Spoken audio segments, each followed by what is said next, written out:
righty. So the fallout from yesterday's gun control walkout continues, and I'm getting tons of emails from kids who feel like they were essentially discriminated against at these walkouts. I just got one from a kid who wrote to me and said that he wasn't intending on being political at this walkout. He waited until people brought out the gun control signs, then he brought out a Gadsden flag, and he was immediately shut down by his school. He was immediately told he had to put it away.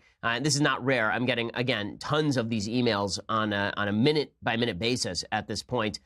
It's pretty astonishing and pretty shocking, and demonstrates once again that there are too many teachers across the country who think that they get to propagandize and use their students as these propaganda outlets. Now, not every teacher is in favor of this. In fact, there are many teachers who are not in favor of this. And there are lots of states like California where you have to be a member of a teachers union in order to teach. And if you are a member of a teachers union, you are expected to toe the party line. One of the close family friends of ours growing up was a guy who was a member of the teachers unions because he had to be, and he would constantly get the updates from the teachers unions, and they were all left-wing updates. This is a coordinated effort from the top, and it really is quite awful.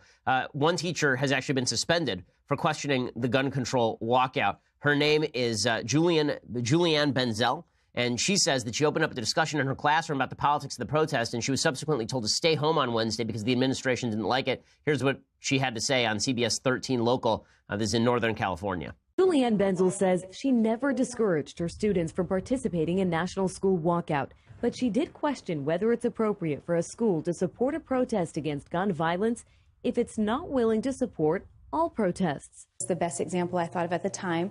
If a group of students nationwide or even locally decided I want to walk out of school for 17 minutes and go in the quad area and protest abortion. Okay, and she's, of course, exactly right. If the students decided to walk out and protest abortion, they would have no capacity to, none of the teachers would sponsor it, right? But because this is a national anti-gun walkout, all the students were expected to walk out. I've gotten notes from students who say that they wanted to stay in class because they didn't feel like creating a hubbub. They were just going to stay inside the school. And they've actually been getting notes from teachers, threats of suspension for staying in the school during the walkout. So it's really astonishing stuff. And it demonstrates once and for all that something really nefarious has happened at a lot of our public schools. And that is our public schools have become a tool for left-wing propaganda. Okay, they really have, especially in classes like social science, what they used to call history, but now they call social science. Those classes, or social studies rather, those classes have been taken over by the left. And this is why so many parents are pulling their kids out of public school and putting their kids in private school. They're saying you're not even doing a good job of ensuring that my kids are getting an education, but you can certainly ensure that my kids get to walk out of class and miss class in order to make a political statement that has nothing to do with their education. Because, of course, these kids can't vote. Their parents can. If their parents want to do something, they are free to lobby. Why these kids should be leaving school in order to do what they're doing is beyond me. It doesn't seem like it makes any sense at all. But again, these teachers are political actors, and teachers' unions are political activist schools of thought. That's what they do. If you look at just how teachers' unions work, the way they bargain with the state is they are basically democratic tools. And that was predicted long ago by Ludwig von Mises in his book Bureaucracy, talking about how any employee of the state ends up being a propaganda outlet for the state. And this is certainly true with regard to teachers' unions, because the way it works with teachers' unions is you want to support Democrats because if you elect Democrats, Democrats will then give you a cozy union payout. And that's the way that it works in the state of California, where the CalPERS system, for example, is bankrupting the state, where teachers have signed union contracts with the state. They give them these very, very rich pensions. And these pensions are trillions of dollars, unpaid trillions of dollars, at least hundreds of billions of dollars. And the state lies about it. And the state says, well, don't worry, we're going to pay out. We'll never have to tax people additionally because we're just going to have a certain growth rate in the CalPERS fund. None of that's ever going to happen. But again, if you're a teachers union, then this is all great for you. All you have to do is support Democratic policies and get Democratic politicians elected with all of the union dues that the teachers pay in, and the state mandates that you pay your union dues in order to work. So you have this guild, and this guild is mandated by the state. You have to work for the guild in order to work for the schools. And then the guild takes some of your money and pays those politicians to keep that system going, keep that rigged system going. And those politicians get to push legislation, and all they ask in return is that the teachers' unions push all of their ancillary causes, and that's what a lot of these teachers' unions are doing. It's really shocking and appalling. And again, most of these students who are walking out have no political bent one way or another. It's not like most of these students who are walking out are passionate about gun control. The vast majority of students who walked out probably have no idea anything about gun control. They probably don't know any facts about gun control. In fact, there are some students who are walking out just because they want to walk out and go do stupid things. Like this is film from Chicago. Students walked out and they proceeded to trash a Walmart for no reason. Oh my God, look how they tore up our store. Vigilantes. Kids.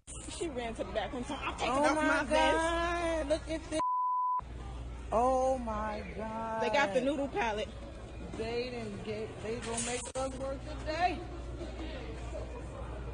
Oh my God. Yes. So these students charged into a Walmart and they upturned all the stalls. I like the security guards laughing about it. Well done, security guards. But it's just demonstrative of the fact that young people sometimes are stupid. This does not mean that all young people who walked out don't have any political knowledge. Some of them do. Some of them are politically active. Some who oppose my position, some who support my position, some who are in favor of Second Amendment rights, some who are in favor of gun control. But to pretend that all of these students are the wisest and fairest of all beings, they're the elves in our little morality play of Middle Earth, it's foolish, and it's not true at all, especially when you look at what actually happened in Broward County. So this video came out yesterday, and it really is shocking. It's video from Broward County of the sheriff's deputy, right? This is the on-school site deputy, and he obviously, first of all, does not look like he should be on school site security. One of the big problems that you see when you talk about in-school security is very often these are rent-a-cops. Very often these are people who could not pass a physical. These are people who could not run a block without losing their breath. This is not everybody who's a school deputy, obviously, but it is true for a certain number of them. And it is important that you have some people who actually are in good shape, know what they're doing. This guy I don't feel bad ripping on because you'll see in the video that they hear the gunshots. He takes off on his little golf cart to go over to the area where the shooting is happening. And then you'll see in the video, he stands around and does nothing for 20 minutes. Here's what it looked like when the Broward County Sheriff's Office released the tape.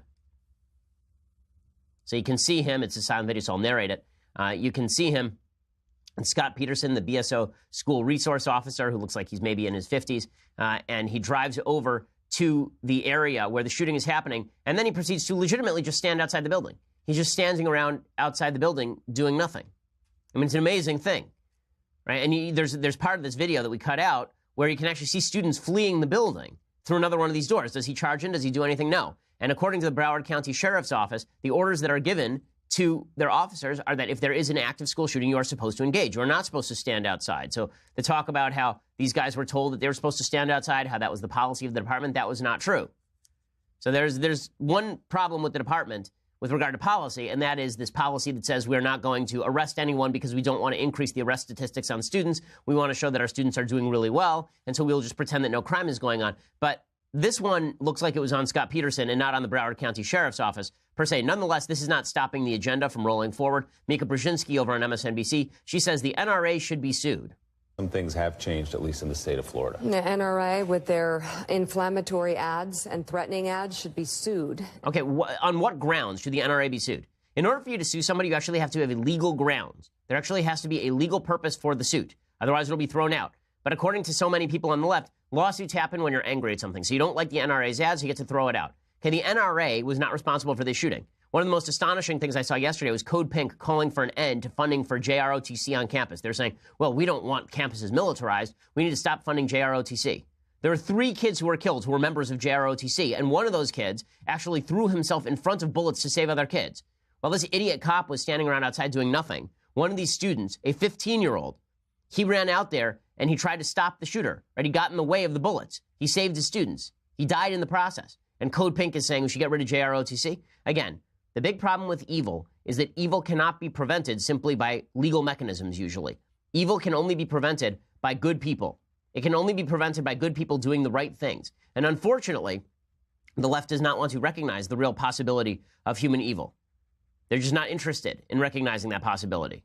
It's pretty horrible. So, meanwhile, President Trump is embracing this new bill, the school safety bill, and the school safety bill really does not have much gun control attached. So everybody on the left is, of course, very upset about that. They thought that President Trump was going to break the impasse on gun control. That, of course, was never really going to happen. So in just a few minutes, I'm going to talk about what exactly is in the school safety